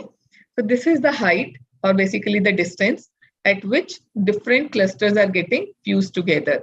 So this is an example of a agglomerative clustering. I hope I am clear with this. Yes, madam. Yes, yes. Any questions? No, ma'am. Okay, so we'll proceed further.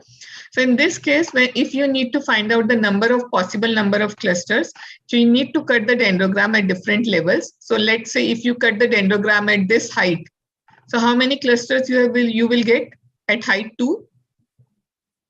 How many clusters you will get? 2 clusters. 2 clusters. Yeah, 2 clusters. Yeah. So similarly, at this height, if you will cut the clusters, so how many clusters you will get? 3. Okay. So at the different height, when you cut the dendrogram, you will get the different numbers of cluster. That's why we call it as, it is very subjective in nature. Clustering is subjective in nature. So now coming to our summary of hierarchical clustering method, if we summarize this, so in this case, this hierarchical decomposition that maps very nicely into the human intuition. So that's why it is basically used for the taxonomy classification and so on. Okay, we need not specify the numbers of clusters in advance, which is a prerequisite to some of the other clustering algorithm. But in this case, we need not specify any number of clusters. And then, but this is the disadvantage of the hierarchical clustering algorithm. You must have noticed also, because the very first step in which we need to compute the distance matrix, which is our n:n distance matrix. So if you are having millions of records, so how big your distance matrix is going to be? So you cannot store that distance matrix into the RAM. So that's why it is more suitable for the smaller data set rather than using for the larger data set. Okay. So because the time complexity is very large and the interpretation of results is very subjective. Okay. So this is in summary of the hierarchical clustering algorithm. Now, how you want me to do, this is the explanation of the hierarchical clustering algorithm in R. You must be using R. You have been exposed to R now in this program. Yes, ma'am. Okay. So you know that R gives you different packages. Okay.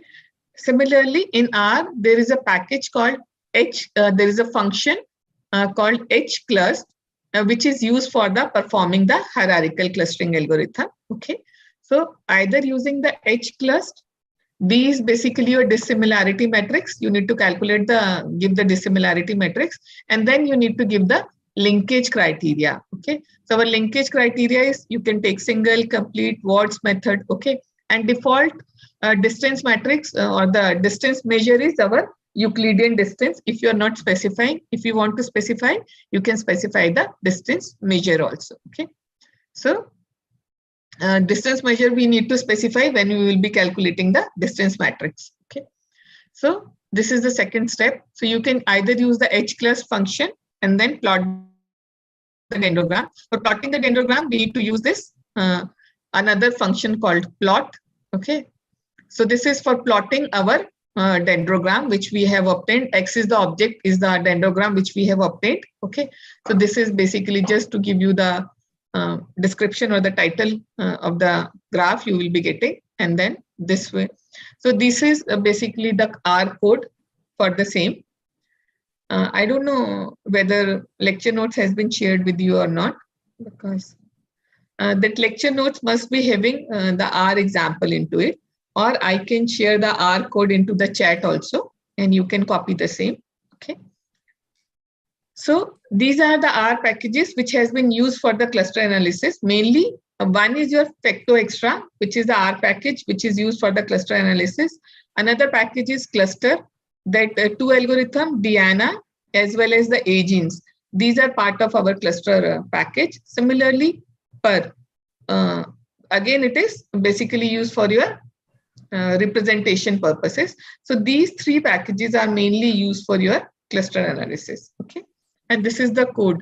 You want me to run the code first and then go to the another method, or first I complete the k-means clustering also and then I should go for the R demonstration?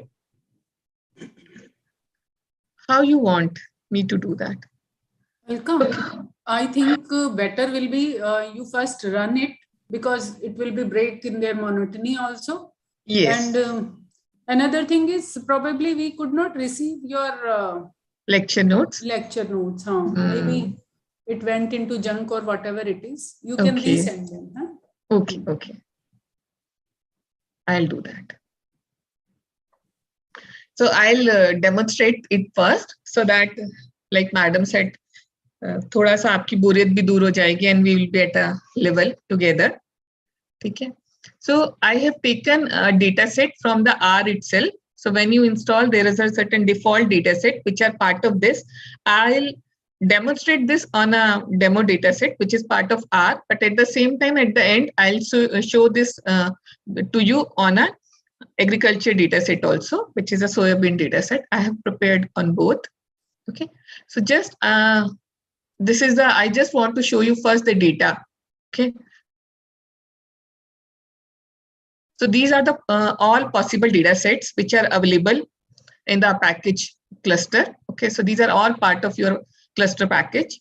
So here I have selected this USRS data set, which is a very popular data set. So it contains data about, so this is the data. It is showing me. So it is showing me all possible data.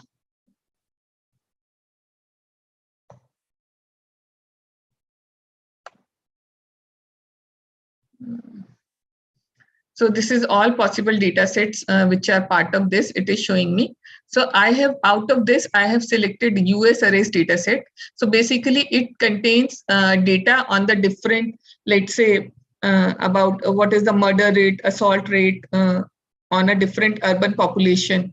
Okay, so this is some 1997 data or 1973 data, which has been collected for the different states of US. So if I just want to show you the data, I am just closing this. I just want to show you this data. Let's say I have taken this US arrest data set. Okay, and then I just want to make you show.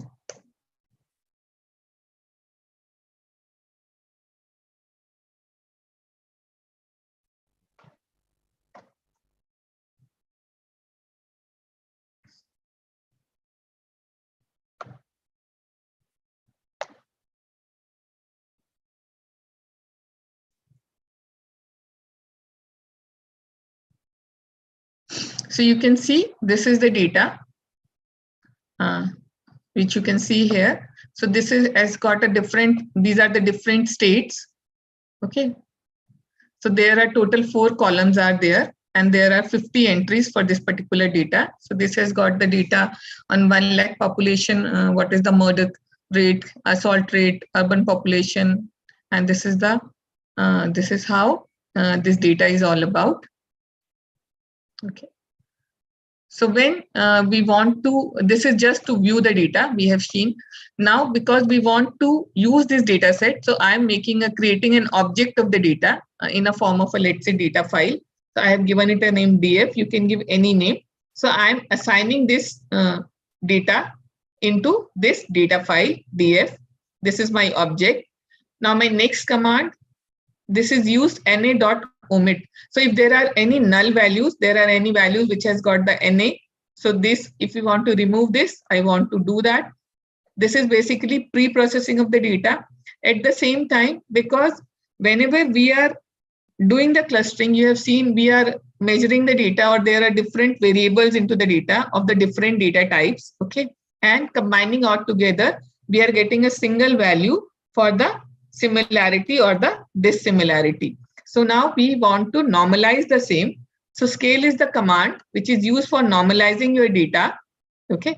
So with this commands, basically, I am assigning the data, doing the pre-processing, doing the normalization, and I'm going to run this.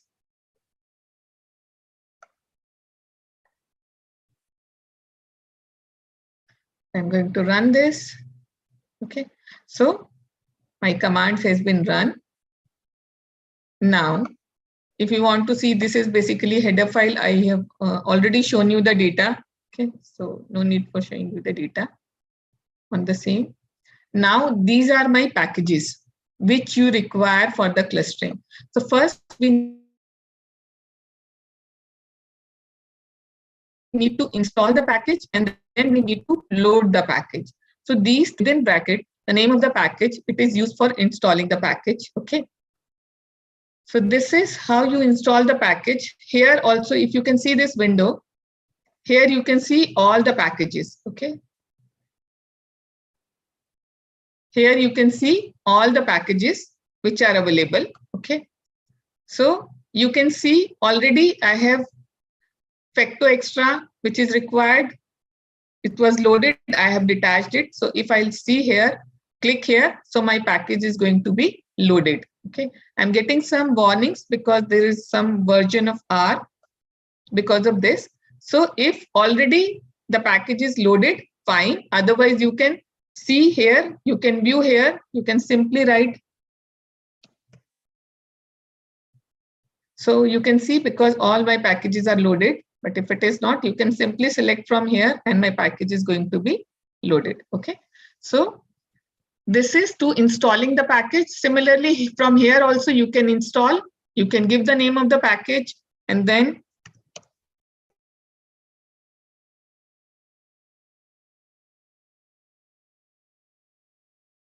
okay, and this installation, first you need to install and then you need to upload the same. These two are the basic steps for the same. So install is the command for installing the package, and library is the command for loading the package, okay, which we have simply selected here. So by selection, my package is basically loaded. So these are the already, because in my system these are running, but when you are going to try, you are going to give these commands also. Okay. Now, so I'm not going to run these commands, but when I'll share this code with you, you may try with the same. Now, the very first step is we need to calculate the similarity matrix. Okay. How we calculate the similarity matrix? This is the method function, basically distance. In this function, what we need to give the parameters? We need to give the data. So this is my data file. And then we need to specify the method. Method is our distance measure. Okay. So this can be your Euclidean distance. This can be your Manhattan distance. Okay. Or depending upon if you want to use the correlation coefficient. So this way we need to calculate our distance matrix. So ID is the object which is going to have my distance matrix. Now, we have got the distance matrix. Now, which function we are going to call? This is our hclust. Hclust is the function which is basically used for hierarchical decomposition of the data or creating the dendrogram. So here, what I need to give is we need to specify the distance measure, distance matrix, sorry, and then we need to give the linkage criteria. So we can give complete linkage, we can give Watts linkage, or whatever we want to give, or the single linkage. So this I'm running and saving this in the object, let's say HC1. So I'll run this. Okay. So now I got this hierarchical clustering in this object HC1. Now I need to plot this because otherwise you will not be able to see the same. So for this, what I need to do is I need to plot, and the syntax of this is I need to give the object. My object is in HC1, and this is basically if I want to give certain description, I can give the description. Otherwise, I'll give this plot and I'll run this. So you can see here, you can get the dendrogram, which is a tree-like structure, and then you can work on the same. Okay. So this is our hclust function.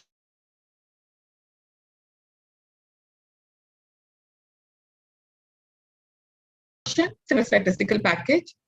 Okay. Similarly, there are two other algorithms also, Agents and Diana. Agents is basically used for your hierarchical decomposition. It is very similar to hclust only. There is no difference. The only difference is that with this agents method, you get the agglomerative coefficient also.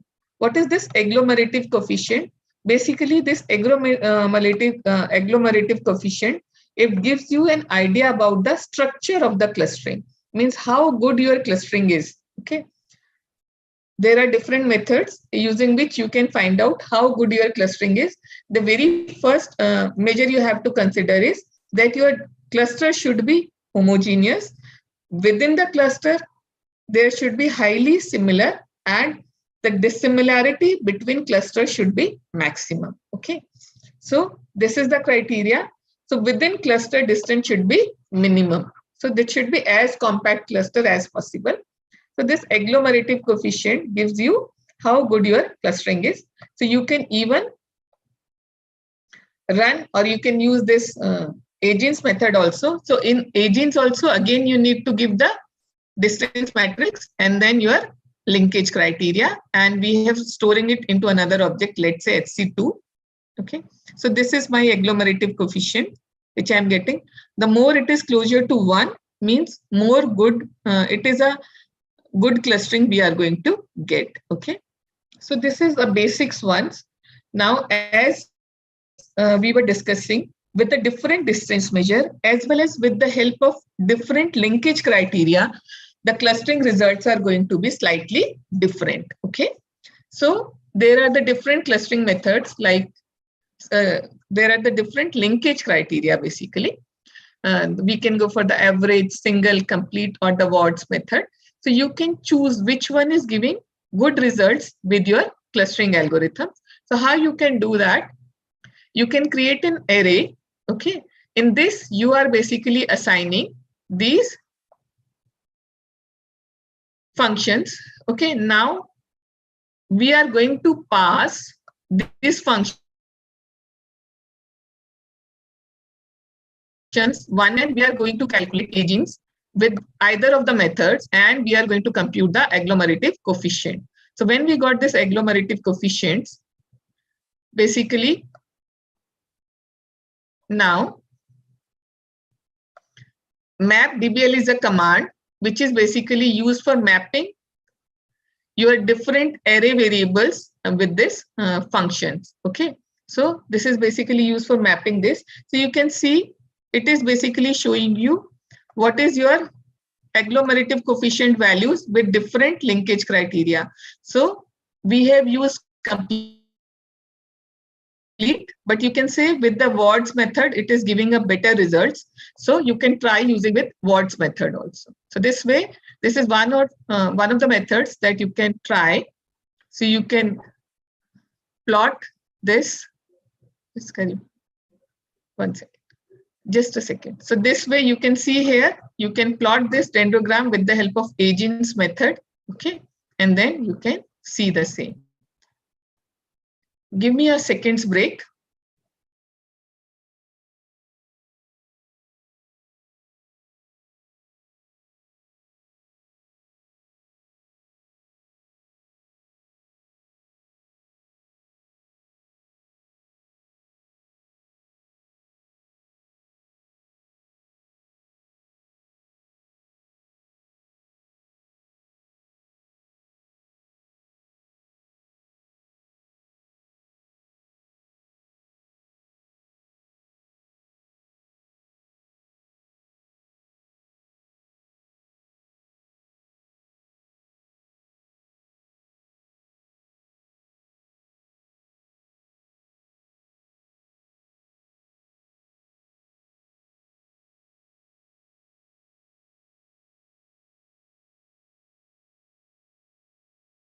Sorry, let's continue.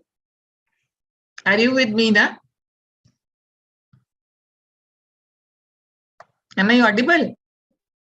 Yes, madam. Okay, thank you.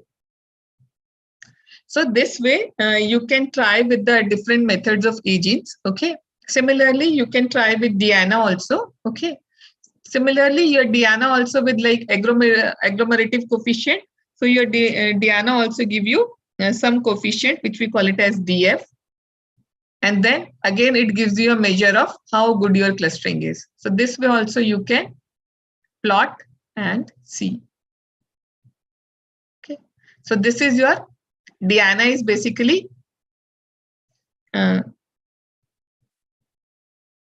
bottom up. This is divisive clustering algorithm basically. Okay, so this is your divisive clustering. Now this is just a plot because it is a dendrogram. So there is a command called cut tree. Okay, so basically your cut tree command is used to cut your dendrogram into different groups. Okay, so it depends on us in how many groups we want to cut the dendrogram. So for this, we can simply run this command and see. This is my cut tree. So which tree I'm going to cut? Let's say I have here, we have given HC5. I'm going to give, let's say HC4 here because 5 I have not run it. And I'm going to divide it into 4 groups. Okay. So I am dividing this into 4 groups. Okay. And then I'm going to cut the tree into subgroups, and I'm going to, I can even plot this, or I can even show you the table in which this group information is coming. I can run this and you can see these are my 4 subgroups or my 4 clusters which are formed. I'm cutting the dendrogram into 4 groups. And in my first group, I'm having 7 objects. In my second group, I'm having 13 objects, then 17, and then 30. Okay. Similarly, I can even put the same or plot the same. Again, here also I'm using HC4 because I'm not run that HC5. So when I run this command, so you can see the visual boundaries around your cluster. So you can see this visual boundaries around your clusters. This is a representation of your cutting the dendrogram into different clusters and just seeing it, how the values are coming. Okay. I hope I am clear with this. So Yes, now, madam. Yes. I'll take you up. I'll share this code with you. Okay. If you want, I can share the code in chat itself right now.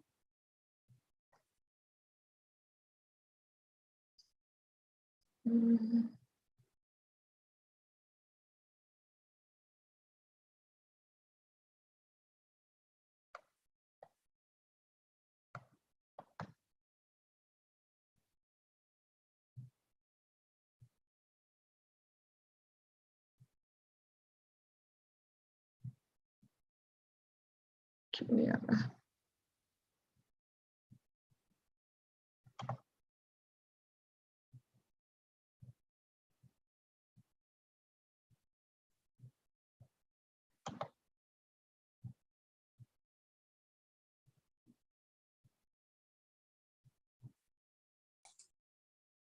शायद थोड़ा सा कटा है. If you send to us by email, हाँ. we will share with them. ठीक है.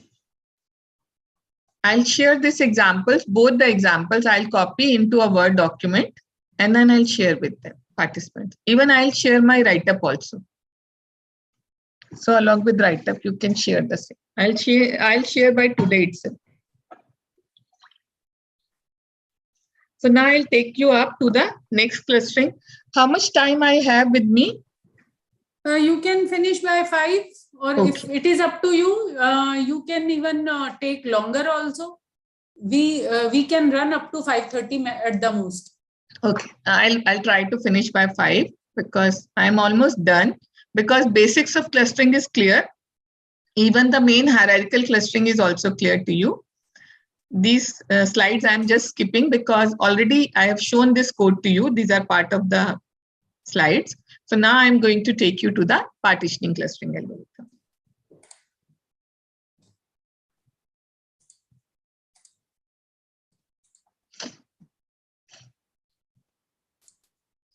So its slides are moving now. So in this case, in the case of partitioning clustering algorithm also, this is non-hierarchical clustering algorithm, means every object is placed in exactly one of the k non-overlapping clusters. There is no linkage of one object with another object. So either the object will come into, let's say, cluster 1, or let's say it will go into cluster n, so on, so forth. So it is exactly each instance is placed in exactly one of the k non-overlapping clusters. Okay.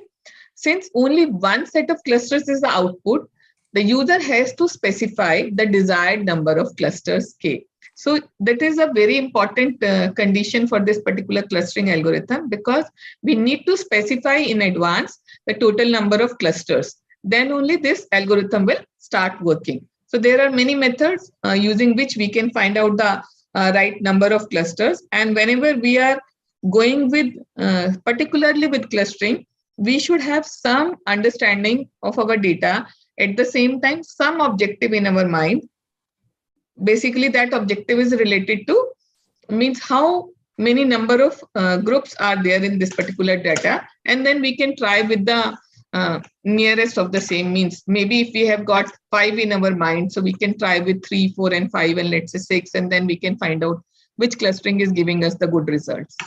So there are certain methods also which gives you an indication that these are the optimum number of clusters present in the data. Okay.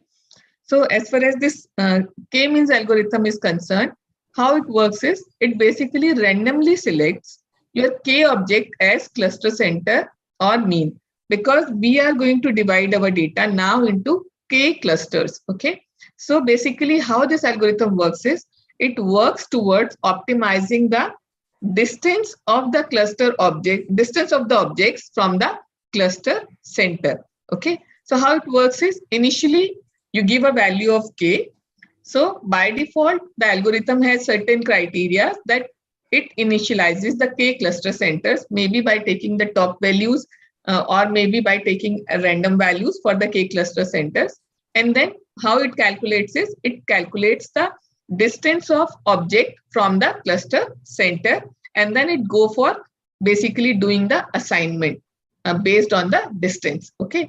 So now once the objects are moved either into cluster 1 or cluster 2 or so on, then again the re-estimation of the cluster centers are done to see whether you have reached to a stable clustering or not. Now in the next step, what happens is, again, the distance of object from the new cluster centers are calculated, and then again the objects are moved from one cluster to another, and this process keeps on happening by the time either there is no further movement of the objects from one group to the another group, or there is no change in the cluster centers, or at the end, maybe you have specified there are 100 iterations that need to run. So if that many number of iterations are over, and then the algorithm will stop. So either of the criteria, this algorithm is going to be stopped. Now, again, basic criteria are the same. First, you need to have a distance matrix because you need to calculate the distance between objects. Okay. So now, when we are talking of the K-means clustering, we need to specify the K, that is the number of clusters in advance. So in this case, for example, let's say we are coming up with 3 cluster centers. So these are at random, we have assigned 3 cluster centers. Now, in the distance matrix, rather than calculating n:n distance matrix, which is the distance of every object with every other objects, here we are basically calculating the distance of objects with cluster centers. So I'll be calculating the distance of object 1 with K1, distance of object 1 with K2, and distance of object 1 with K3, and the object will be assigned to a cluster to which it is having the nearest cluster center. So this way, the distance matrix is computed, and then the objects are assigned into one of the clusters. You can easily see here, because my majority of objects are at this particular place, so my cluster centers are going to move. Okay. So once my new clusters will be computed, it is going to move. So again, you can see the cluster centers will move. We'll calculate the new cluster centers, or basically the mean. And then again, we'll be calculating the distance of objects from the new cluster centers, and accordingly, my objects will move. For example, you can see this objects were at the boundary. You can see now this particular object is moved to a red cluster. This particular object is moved, rather than red to it has moved to the blue, and so on. So there is a movement of objects from one cluster to another cluster. And then again, it is going to be re-revision of the cluster center. So you can see how compact or how cohesive your clusters are going to be now this way.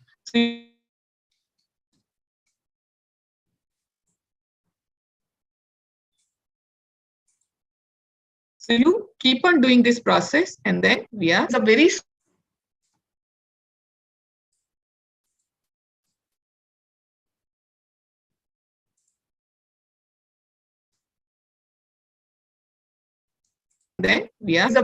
distance.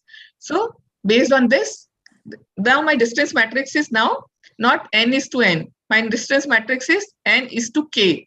K is my number of clusters. Okay, so I need to calculate the distance of every object from the cluster centers. Okay, so this way I'll calculate, because initially we have considered these two objects, medicine A and medicine B, as my initial cluster centers. So distance of medicine A with itself is 0, and from B it is going to be 1, which is my next cluster center.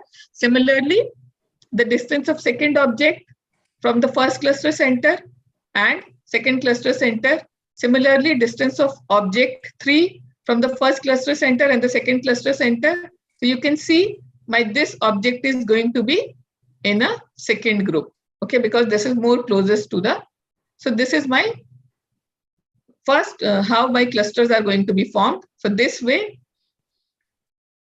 my group is formed, and then this is my group matrix. Group matrix basically have this object is belonging to which cluster. So if it is belonging to group 1 or the cluster 1, so this entry will have the value 1. All other entries are going to be value 0. This is how the algorithm is implemented internally. Okay. So similarly, because you can see all these 3 objects have got the minimum distance from the cluster 2. So this will be part of my second group. So you can see here, again, my new cluster centers will be calculated. Cluster 1 has got only a single object, 1, 1. So no change in the cluster center, remains the same. C2 now, rather than having this as my cluster center, these are my 3 objects which are now part of my second cluster. So this way, my cluster C2 or my cluster center C2 is going to be changed. Okay. And then again, the distance from the new cluster centers will be computed. And you can see here, my first and second objects are again, this is going to be cluster 1. This is going to be cluster, again, this is now going to be cluster 1. My second object is moving to the cluster 1. Okay. My third object is part of cluster 2. Similarly, my fourth object is also part of cluster 2. This is the minimum distance. Okay, it is having. So you can see my group matrix will change here and so on, so forth. So by the time this iterations will keep on happening, if there is no further movement of objects from one cluster to another cluster, that means my group matrix G1, G2, if it is same, because we keep on comparing, internal algorithm keep on comparing the group matrix. So if it is going to be same, then there is no further movement of objects and my clusters become stabilized. So there will be no further movement of the same. Now, again, coming to the summarizing this K-means algorithm, what are the strengths? Similarly, what are the weaknesses? When we talk of the strength, it is relatively very efficient algorithm. Very efficient means the order of T, K, and N. T means basically N is our number of objects. K is our number of clusters and T is basically number of iterations. So at times we need to give the iterations also, because at times if we have got millions of records, so our cluster stabilization may take time. That's why we consider this as this thing also. So generally, partitioning clustering algorithm is used in case when we are looking for summarization of data. Okay, when we have millions of records, so we basically would like to partition the data into similar groups, then we can target the individual groups together, okay, separately basically. Similarly, this is the weakness. The weakness is in case of, because first of all, you need to specify the number of clusters in advance. That is very important. And then it is applicable only to the numeric data. What about the categorical data? So K-means is not applicable to the categorical data. We need to change the data structure, or there are different clustering algorithms, which are again part of partitioning clustering algorithm, which works well for this type of data. Or in case of if there are outliers or if there is a very noisy data, then because the mean will vary or the mean will shift, so it will not give a very good result. So these are some of the advantages and disadvantages. So again, coming to this, I'll take you directly to the demo part of the K-means algorithm, because it is very simple. See, this is a very simple demonstration of 3 lines basically. I'll show you. Fvis is basically, Fvis function is basically used to plot, basically to show the clusters to you. Okay. Now, K-means is the function which is used for doing the partitioning clustering algorithm. We need to give our data set. Okay. And then by default, it takes the Euclidean distance as the distance measure and then calculate the distance matrix. If we want to change, we can do the same. We need to specify the cluster centers. Okay. Cluster centers is basically either 2, 4, 5, whatever groups we want to form, we need to give the cluster centers. And then there is a initial starting. N start, basically it is a seed value which we need to give. Initially it starts with, because it need to assign the initial cluster centers. So while initializing the initial cluster centers, it tries with these many numbers of iteration and then basically find out with the initial cluster centers. So when we run this, so you can see here, this is basically my string. String is basically K2. I have taken all the values out of it into the string, and then we have gone for the plotting of this over the data string. So basically this is the visualization of this. And when you look at the data, because we have this data description also, when we have plotted this data, you can see here, we have got these 4 clusters. Okay, so these are my 4 clusters, 1, 2, 3, and 4. These are the 4 variables. So for these 4 variables, these are the cluster centers or the mean values. Okay, for these 4 cluster centers. Okay, for these variables basically. Then it gives the total sum of squares. Total sum of squares are basically, it calculates the distance between different clusters, and then we calculate the total sum of square. Similarly, it calculates the within sum of squares also. So this is within sum of squares distance for every variable, and then total within sum of squares also it is calculating. And then again, between sum of squares distance is giving you, this is the measure using which you can find out how good or bad your clustering you are getting. Okay. Similarly, these are the sizes. Maybe in the first cluster, how many objects, in the second cluster, how many objects. So this way you can go for representing the same. So this is in nutshell about the clustering. Now, based on your questions, I can basically give you the reply, but otherwise it is a very vast topic. There are many methods into it. Okay. So let's come now. I'm open for discussion. I'll stop sharing. Or my screen is still shared. You can ask the questions if you have any. Actually, they could not copy the codes. It is telling somebody is writing, please allow to copy these codes. We cannot copy them. So Maybe. Even if we select it, we do not get this copy option. I don't know Okay. why. No issues. I'll share it by tonight. That's what I have told them. We will send them the code. I'll be right sharing. Now you can ask questions. Yeah, right now they can ask questions. Madam, hello, am I audible? Yes, madam. Hello. Which method is best in cluster analysis, madam? Madam, it is based on your requirement. Let's say, because I told you, whenever we are talking of, first of all, we have talked of only 2 basic methods. Either we are talking of hierarchical clustering or we are talking of partitional methods. Okay. Yes, yes. So within that, there are n number of algorithms which are available. But the popular one is either we are going for the agents as far as the hierarchical clustering is concerned, or we are going for the k-means if it is a partitioning clustering algorithm is concerned. But there are other methods also. It basically depends upon your requirement. But these 2 are very popular ones. Okay, okay. Thank you, madam.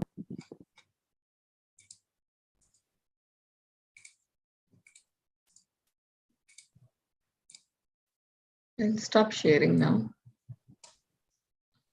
So in my lecture notes, I'll cover some of the basics details about how you can find out the number of clusters also from your data using R. So I'll be sharing some code for the same also in that. Any further questions?